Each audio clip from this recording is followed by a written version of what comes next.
Hey, Shannon. My name's Bo. I grew up in southeastern Ohio.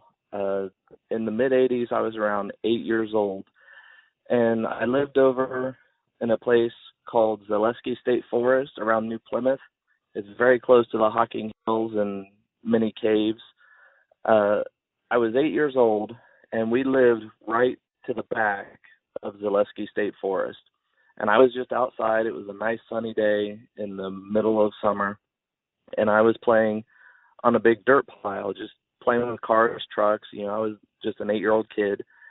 And all of a sudden, I kept feeling like something was watching me. So I turned, and about 150 yards away at the edge of the wood line, there was something standing there just staring at me. And I stopped and stared at it, and the only reason I know how tall it was because later on I went and looked at the tree branches that were around it, but it was at least 8 to 8.5 feet tall. It was a light gray color. It was standing up on two legs, and it had its arm resting on a branch above its head. And it was just kind of swaying back and forth and watching me as I played. So immediately I ran into the house, told my parents what I saw, and they believed me because my dad ran out and looked to see if anything was there, but of course it was gone. And that's when we went and looked at the branch, and it was way, way over both of our heads. So we have no clue what it was. And around that area, we had always heard, I never liked to be outside at nighttime because it was so pitch black. There was nothing around, and we would always hear weird sounds in the woods, weird screams, just weird stuff. So, but that was my encounter back in the late 80s, and that was it. Thank you. Hi, Shannon. It's Greg Ludwig, previous guest on your show, the one that involved the clown tree picture at Zach Bagan's Haunted Museum. The picture that was posted on my Facebook by who knows who, because I certainly did not do it. Anyway, Shannon, as it moves along, I entered a contest to do to do an investigation with Zach Bagans and his crew at the Haunted Museum, and we had a fantastic night, had a lot of very crazy things that occurred there. Also a lot of crazy things that occurred after the show, too, at least a couple. Just want to remind everybody to watch Ghost Adventures this Saturday night, 9 p.m. to 11 a.m. There'll be a two-part show, and the museum investigation will be the first half. And be ready to be blown away on Saturday night. It will be absolutely awesome.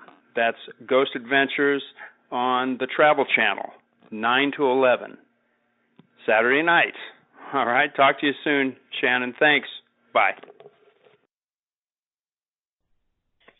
Shannon, it's Nick. I finally decided to share, and our family at iTF, what happened to me. I've held this story in for a long time, and I've held it in purely out of fear, because every time I would tell it, something would happen. But lately, things have been escalating to the point where I don't care anymore. It's going to do me much better mentally and spiritually if I tell it. And Shannon, please don't heavily edit me. I feel you do a great disservice to my character. So before I begin this, I cannot guarantee that anything won't come and visit you if you hear this story.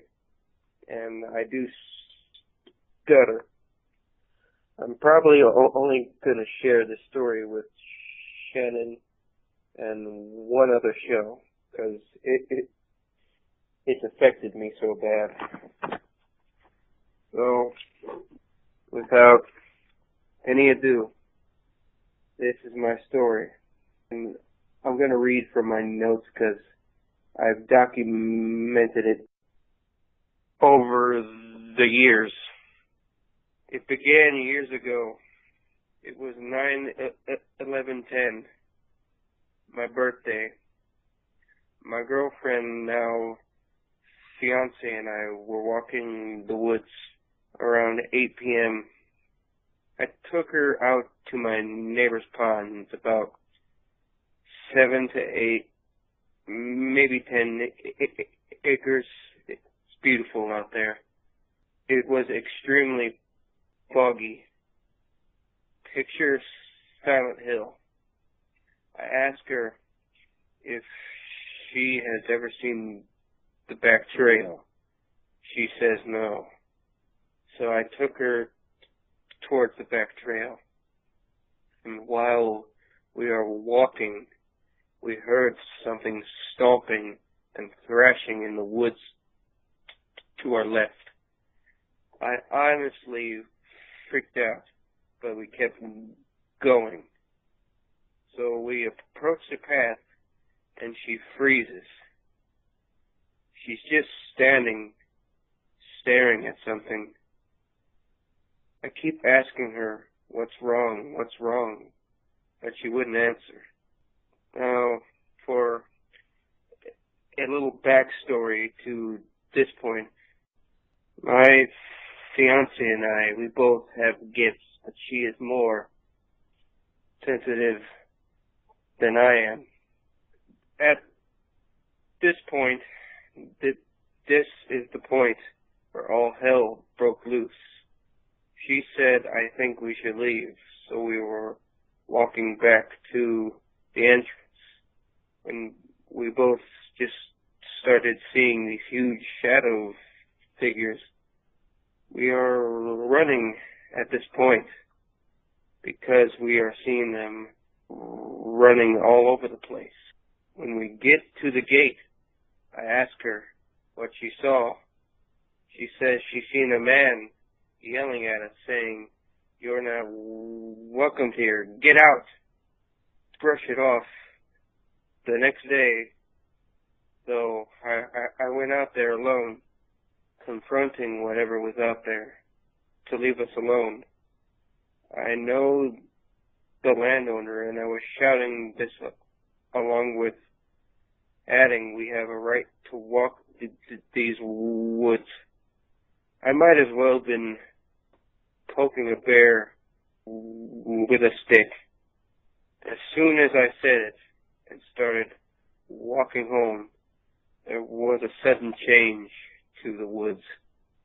The birds were going absolutely crazy, and by crazy I mean they were flying all over the place, going nuts. I began hearing loud thumping footsteps in the woods next to me. The birds were flying away, cawing and screaming. I approached my paintball field where, out of nowhere, this is where an orb, which I remember was a good-sized orb, whizzed by my head. I was sitting up there listening to the footsteps. Things didn't start getting weird until 2 weeks later when I was in the basement on the couch with my cat. I was on my laptop doing whatever I was doing at the time. My cat was laying next to me. I then heard footsteps slowly coming down the stairs. Thump, thump, thump, thump, thump. My cat's eyes at this point were bugging out. No one was home, so I was dumbfounded. A week later, I was laying on my bed with my girlfriend, now fiance, and and we're staring at the ceiling, and she asked me, "What's that black and red blob?" I said, "What blob?" She says, you don't see that blob on your ceiling?" I was like, "No." I began feeling horrible depression and anger for no reason later. I was afraid to be in my own home. I would go in the woods or see my girlfriend at her house, and anything to stay away from home. It got so bad to where I shouted at the top of my lungs, "Get the F out of my house. You're not welcome here. Get lost." The activity had stopped for a while. I originally thought the spirit was a former landowner from a description my girlfriend gave me, and the current landowner gave me. Nothing happened until a year or two later, in November. I took her on a walk in the nature preserve that's right next to my neighbor's land. She was standing still again, like that night in the woods. She was getting weak in the legs, so I helped her back to the car, and we left. I will never forget what happened later that night. She was laying on my bed, staring at the ceiling, and her eyes rolled back in her head, and she started laughing in a voice I'll never forget. It was not her voice, and I rushed downstairs for help.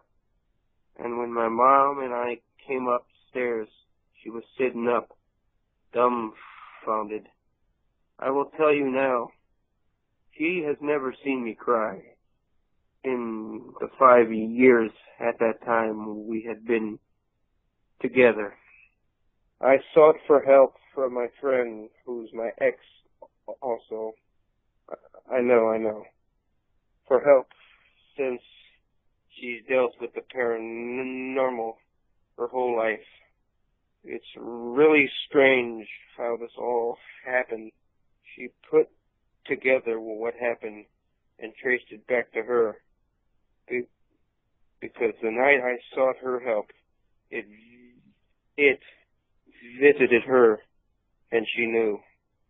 This was a demon that haunted her for 5 long years. I knew something big was about to happen. Before her and I started dating, she used to play with Ouija boards. The board one day told her she would be a mother very soon, and it freaked her out so bad she stopped.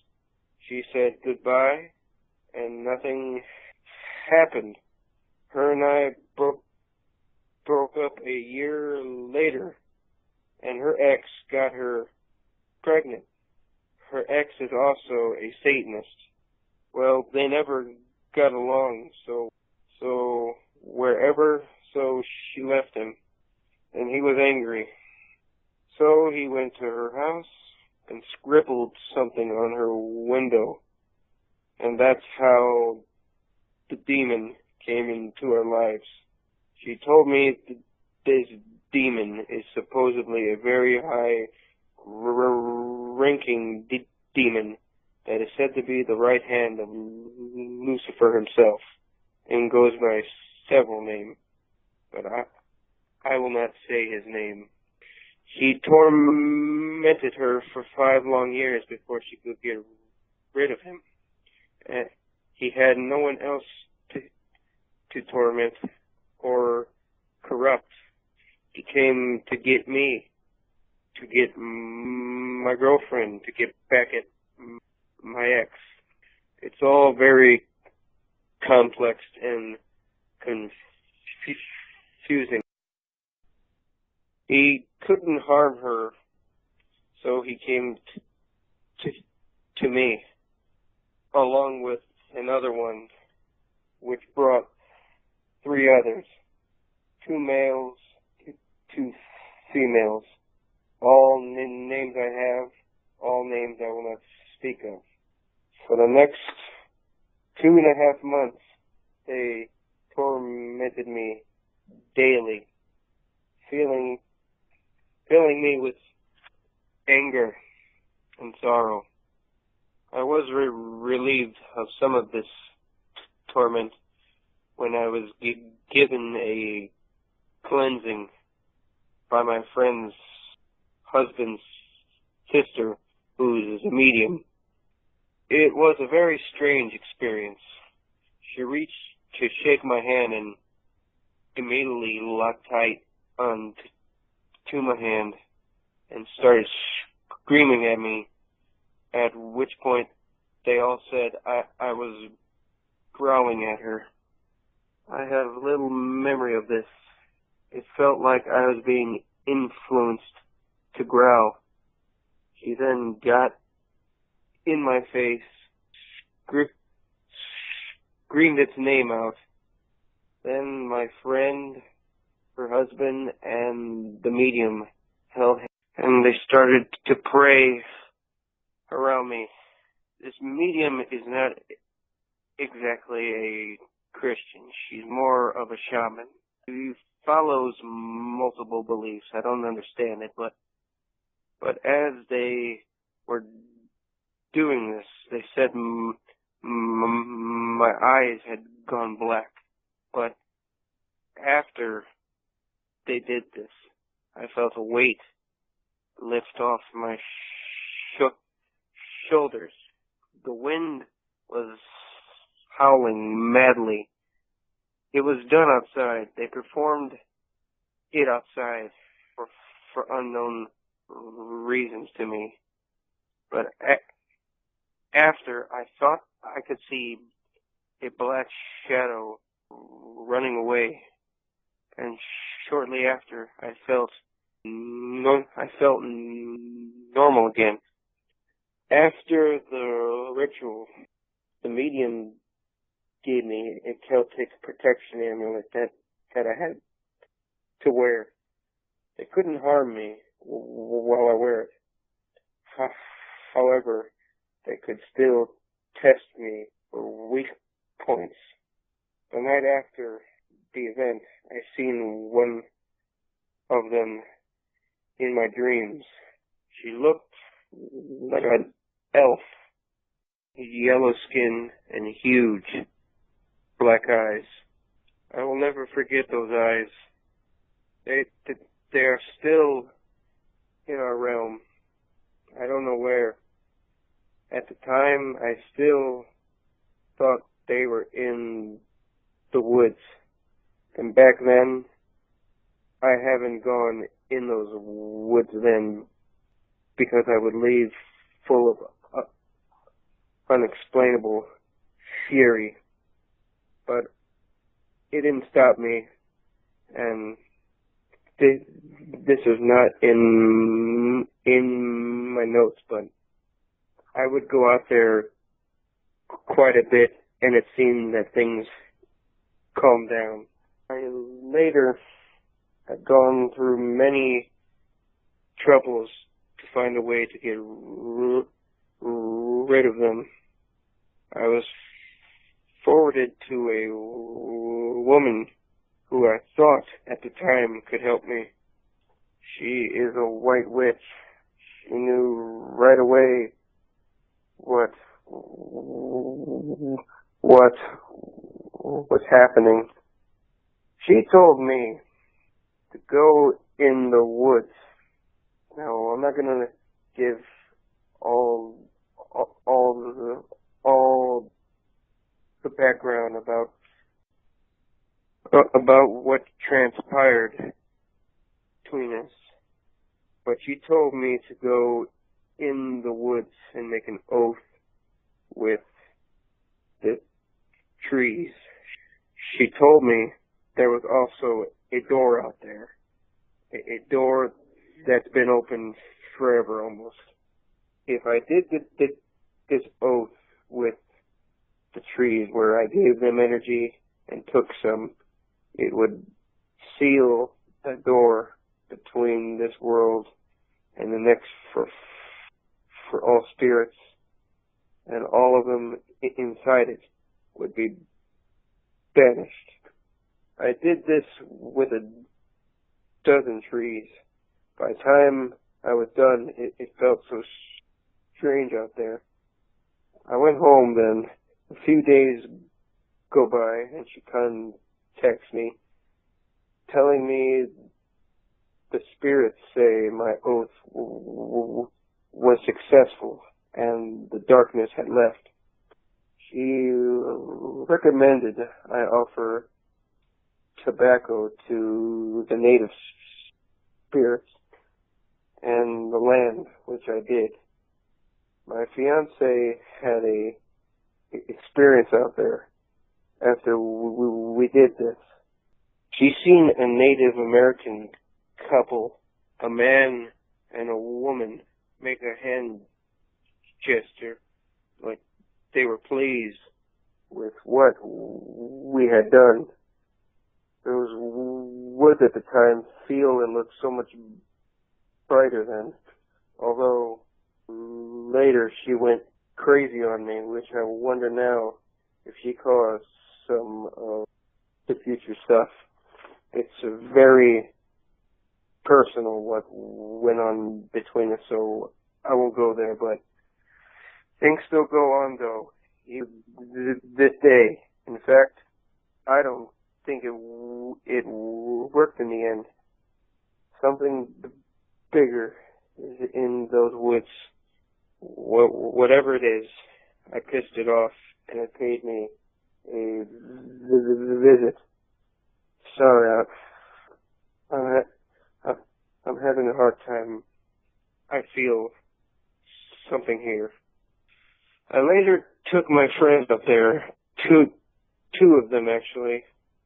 The first person I took to confront it was the same person who did the planting on me. My fiance, my friend, and myself went out to the area, and oddly enough, we're drawn to an area I used to hang out at. And it's a shame because I cannot go out there anymore, because that's where this thing is. This thing has been out there longer than any of us have been alive, I was told. And she told me, in fact, that this thing had tolerated me until I did something to piss it off. And she's also said that the woods itself is infested with spirits like it. Demons, I don't know. Then, years later, my friends and I, well, my friend and I, he's also sensitive. We decide to go out there tonight, chit-chat, bullshit about stuff. It's calm out there. It's about 3/4 full moon. It's in March. It's a clear sky. You can see everything out there. We go out to that same spot where this all started, where my fiance froze at the very start, and he freezes, and he starts to jerk back and forth, and he's being jerked back and forth to where, like he's being pulled, And he asked me, does it always step out of the woods? And I say, no. He says, it's stepping in and out of the woods. And I ask him, you see it? He says, yes. He then says, I think it's time we leave. He later said to me that he thought that it was trying to talk to him, but my ex said that it was most likely trying to attach itself to him. So we leave. Now, keep in mind, as I said, it's a clear sky, 3/4 full moon, bright as hell outside. But the woods to our left were clear. You could see everything. But the woods to our right, where it was, were pitch black. So we leave, and as we leave, it seems a darkness is spreading. Where we were earlier is now pitch black. We get to the gazebo out there. We stop. The area behind us is pitch black. We leave that area. The gazebo where we were at, which was lit up from the moonlight, is now pitch black. At this point, we start to briskly walk, and he says he feels it. It's moving.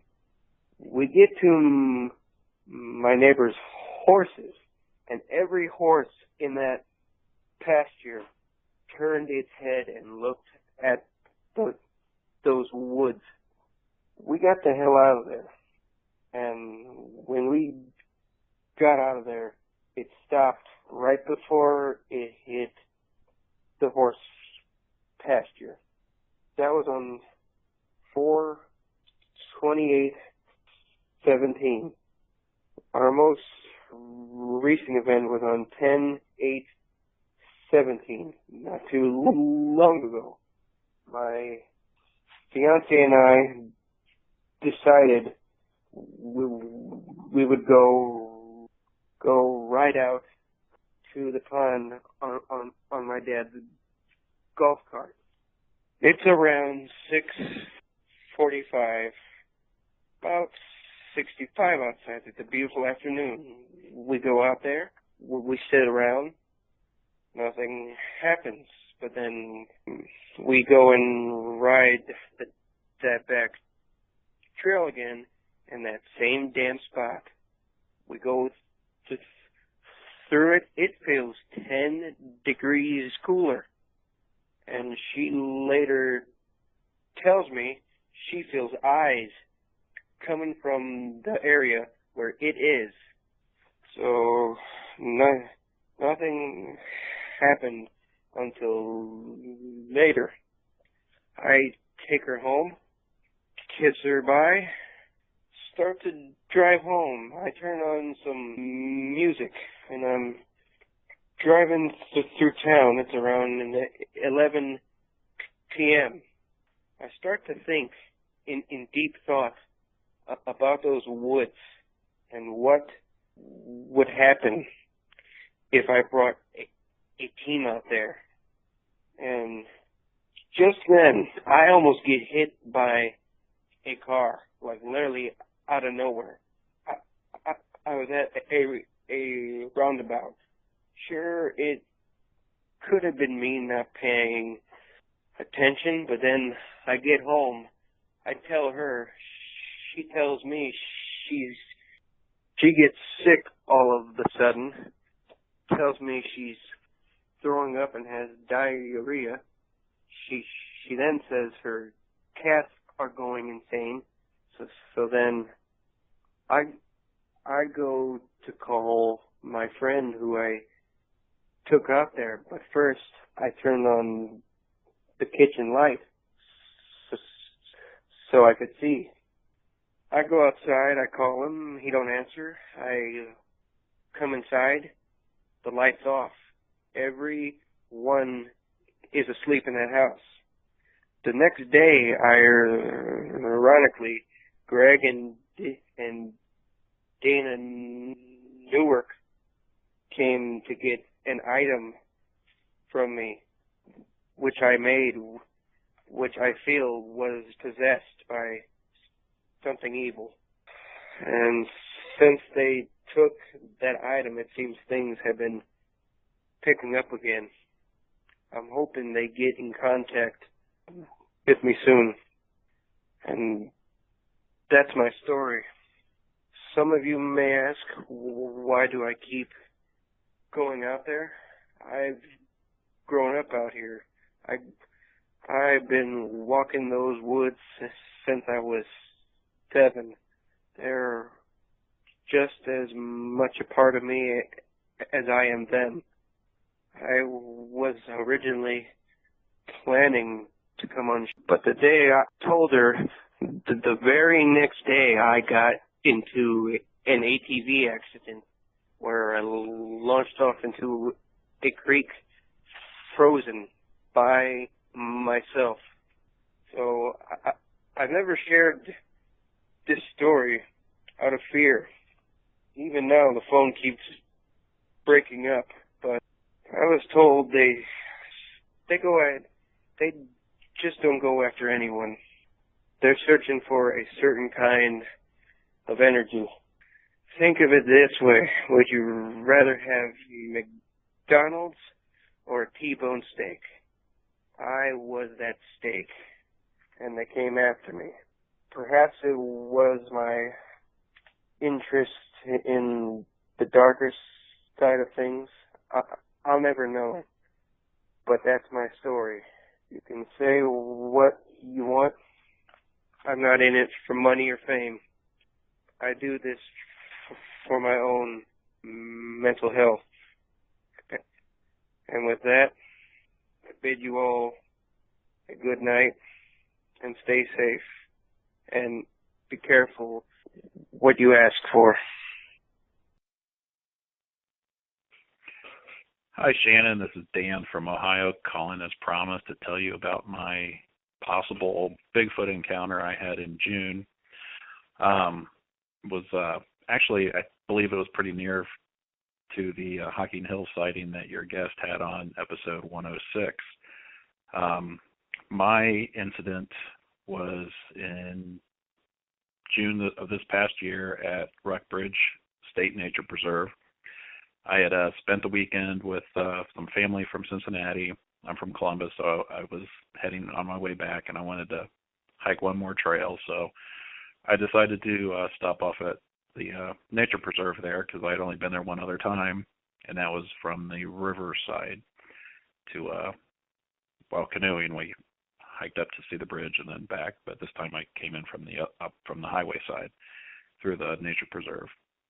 It was pretty crowded, actually, and, I was passing people coming and going the whole way, probably a good dozen or so people. Actually, probably more than that, because I know there's one big group, about 8 people I saw ahead of me at one point. I went down, saw the bridge, walked over the bridge and stuff, took some pictures. And as I was walking back towards the car, there was a bend in the path. And directly ahead of me, as I was approaching, there was a black shape dart off into the woods. I just assumed it was a deer. Didn't really seem anything out of the ordinary. It didn't sound like it was loud. Like wasn't really loud running away like it was something huge. But then as I turned the corner at that bend, there's a small bridge over a creek, and then the path kind of goes 180 degrees the other way, and there was what looked like a pretty fresh giant footprint. It was a right foot, and it was kind of off to it was the right foot, but it was on the left-hand side of the path. So if there was a left foot, it would have been in the wood line, the overgrown shrubs and stuff. So I was kind of putting two and two together and thinking, what if that thing I saw running the other way was a Bigfoot? Because this was really fresh. But the thing was, this print was facing the other direction.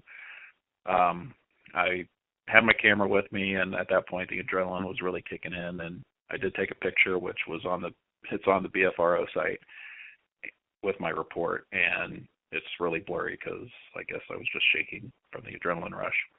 And as I was taking pictures, I laid $1 down to get scale and stuff, and then up above me in the tree line there was what sounded like a tree was falling on me. It was just a lot of cracking branches, and I literally covered my head thinking a branch was falling on me. And at that point, I just had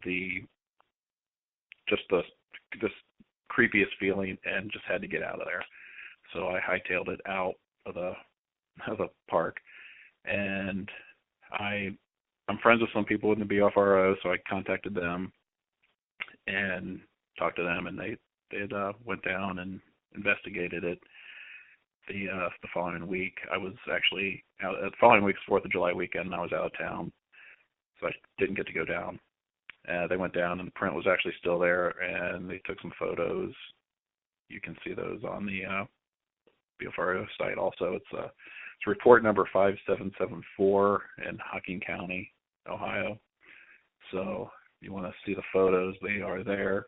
I actually did go back down, what would have been 2 weeks later, just because I wanted to walk the path again, just to get it all right in my mind. And it was something that I was not expecting at all, because I was just going out for a hike and it was a crowded area. And I know there are reports of Bigfoot being spotted. There's another BFR report in Clear Creek, which is not too far from there.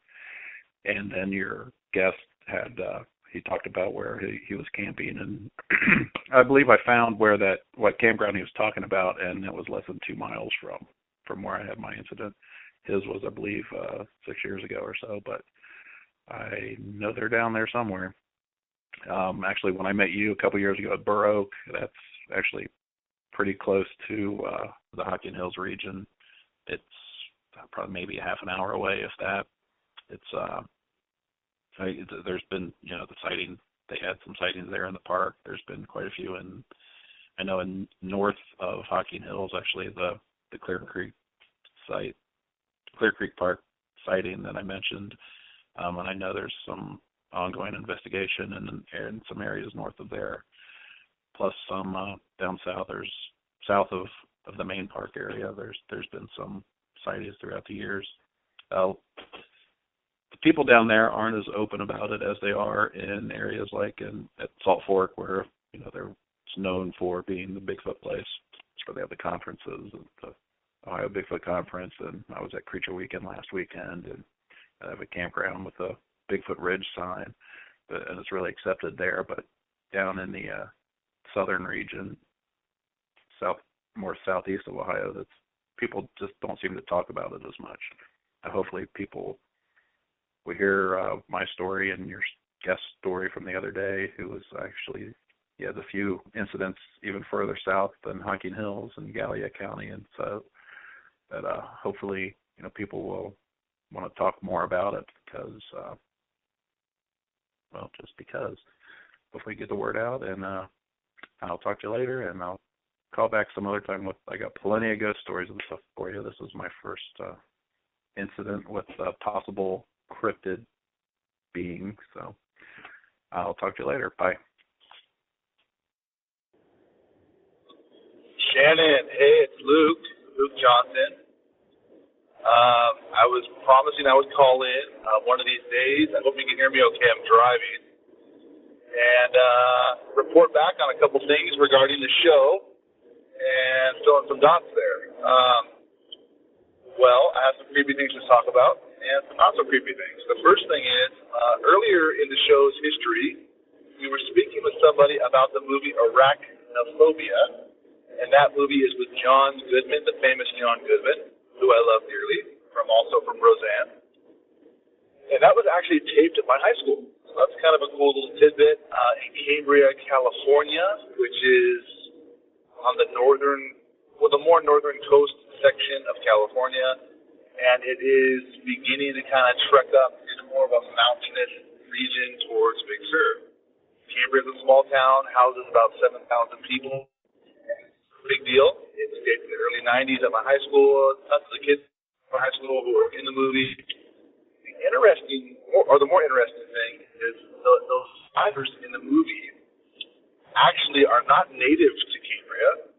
They got loose and populated. Not kidding. So those creepy spiders from arachnophobia are all over Cambria. I have witnessed them. I have encountered them. They are rather docile and not venomous, but they are definitely disgusting.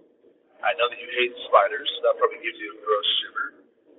But those do actually exist, and they populated from the movie. That's kind of interesting, and it shows how people can manipulate the topography of a place.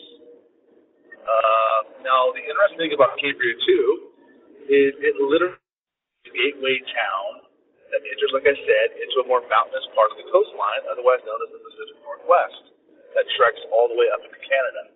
And Cambria is literally the gateway town where pines, quote-unquote, meet the sea.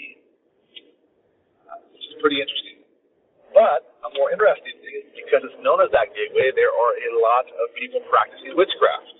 Now, we're not talking like cute little people with jade necklaces talking about, the power of jade to heal their broken heart. We are talking about real witches who do seances in the forest, super creepy, leave behind sometimes slaughtered animals, not lying, creepy things. The even weirder thing is that Anton LaVey, who wrote the Satanic Bible, loved Cambria. Cambria was actually his favorite place, he said, to fly over in the spirit, quote. Not kidding. Cambria, where I went to high school, is where Anton LaVey loved to come in the spirit. He said that he would fly into Cambria and that he would come either in the form of a hawk or a crow and would then turn into shapeshift, essentially, turn into a deer or a cougar, something, and run the mountainside. Really creepy, really odd, strange. Again, Gateway City kind of makes sense, topographically, that kind of being the way it works, and that was one of the big things he said, was because with a gateway to the spirit. Both stories are rather scary, and the first is my mom dealt with a lot of abuse as a kid, and I will stop there. I don't want to give up too much information. That's her privacy. But the result was a lot of fear, a lot of anxiety, PTSD type of stuff. And anyone who knows about the demonic knows that demons tend to feed on fear and anxiety.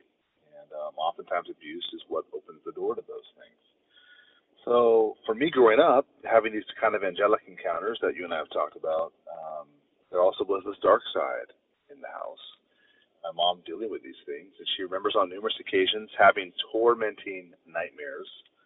And I can attest to these. She would moan so loudly, the hair on the back of my neck would stand up. I would wake up and feel scared just hearing her moan from these nightmares. She'd wake up and would not see, but would feel what felt like an equal length body to hers lie next to her. And tremendous fear coming over her whole body, mind, everything. Didn't see it, felt it, and I once asked her what she thought that was, and she says that she thinks it was just a general spirit of death, like a demon of death.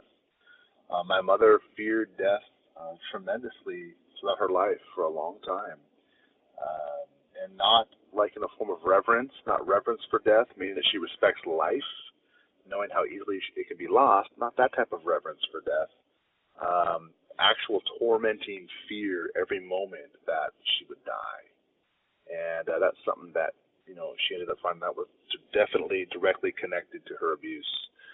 The other story, bear with me here, is kind of hard to fathom in a way, although it's very popular. A very popular thing to be scared of.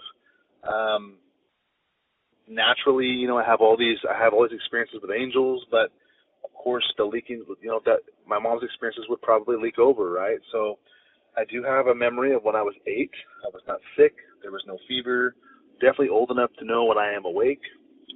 I was sleeping on the top bunk of a bunk bed. My sister slept on the bottom bunk. And let me just say that this does include a doll, so bear with me here. And my sister had this doll that was not motorized, had no batteries. It was just a cloth doll, but the eyes moved. So, like, if you held the doll, inertia caused the eyes to kind of blink. She loved this doll, slept with this doll, named it, blah, blah, blah. I hated this doll. It absolutely freaked me out. I would put it under the bed. I would try to hide it outside. I would basically try to make her feel like she lost the doll. She always would get me to tell her where it was. And so this doll just haunted me. I never could get away from this doll. Again, not motorized, no batteries, just the eyes blinked. I clearly remember one evening during the witching hour, 2:30, 3 a.m., I woke up, top bunk, had a horrendous nightmare, was kind of coming to, looked over the railing. The doll had clearly fallen out of her arm onto the floor, was lying on its back, and it blinked. Now, totally could be happenstance. The doll did blink. I should say it did blink. Kind of strange that it blinked flat like that on its back, because normally you had to lift it to cause it to blink, but whatever. We could paint that as some whatever. The scary part is it said hello. That's the part that you guys have to try to swallow here. It did happen. It said hello. I was so frightened. I leaned back, put the covers over my head, and just tried to wish it away. So, I mean, I was utterly frightened, and I've never felt so much fear in my life, to be honest. I mean, to have a doll say hello that doesn't have batteries and it's not motorized, there's no mechanism to say hello, was so scary, Shannon, that I can't even put into words the fear that I felt. So I leaned back, I put the sheet over my head, and I just begged and begged and begged that it wouldn't speak again. The doll did not speak again. It did not try to woo me out with more words, hello, Luke, come out here. It just said hello. It did its job. It freaked me the heck out. I mean, it was like the worst nightmare of a nightmare. Totally awake, saw this damn doll, and it talked to me. My sister's damn doll. God, she loved that doll. I mean, she loved a demon doll. That's on her. She loved her demon doll. I've told that story to a couple people, and they've had kind of funny reactions to it. They haven't disbelieved me, but they've kind of laughed. Like, how corny. Why would a demon do something so corny? Like, they're authentic. They're demons. They can just freak you out, not having to borrow an existing type of popular fear. And my response has always been, why wouldn't they use a popular fear, a common fear? Like, there's a reason why it's a common fear. Horror movies have done a tremendous job of making dolls a scary thing. And when you're, a young boy like I was, they're really scary. I mean, you've seen Chucky, you've seen all these films and things that use dolls as a mechanism for fear. And so my response to those people, maybe critics, not doubters fully, is like, why would a demon care? A demon doesn't care how it creates fear in you. A demon just knows that it has to create fear, and it's going to get the job done. And it used a damn doll. Like, it knew that was my freaking fear. Like, I hated that stupid doll. I hated that doll. And the demon used that doll, and it said hello, and it created a lot of fear.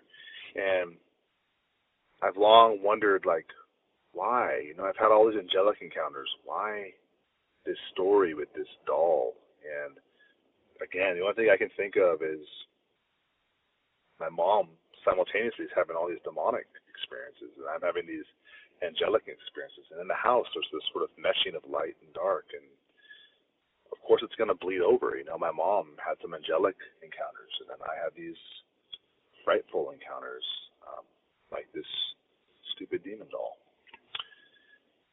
And I remember, that conversation that we talked about, Shannon, where that experience I had with when my guardian angel or whoever it was came to me in the night and was on her knees next to me, and not like lit up bright, but was definitely the same being that I was seeing. And I had a full-on conversation with her, and I remember the the biggest thing that I remember she said is, I'm here to essentially guard against things that would come to harm you. And those things existed in my house. You know, God bless my mom. You know, she just had these issues going on, and those existed in my house. You know, I lived with demons and angels, and so she wasn't just talking like in the distance. You know, like it wasn't like angels, like demons were coming from far away. I mean, she's talking about possibly was just in my house. I mean, I'm here to guard against things that would come to harm you, and there you go. I think she was right. So that should throw you guys a little bit of a curveball on a loop there. Demon used the dog.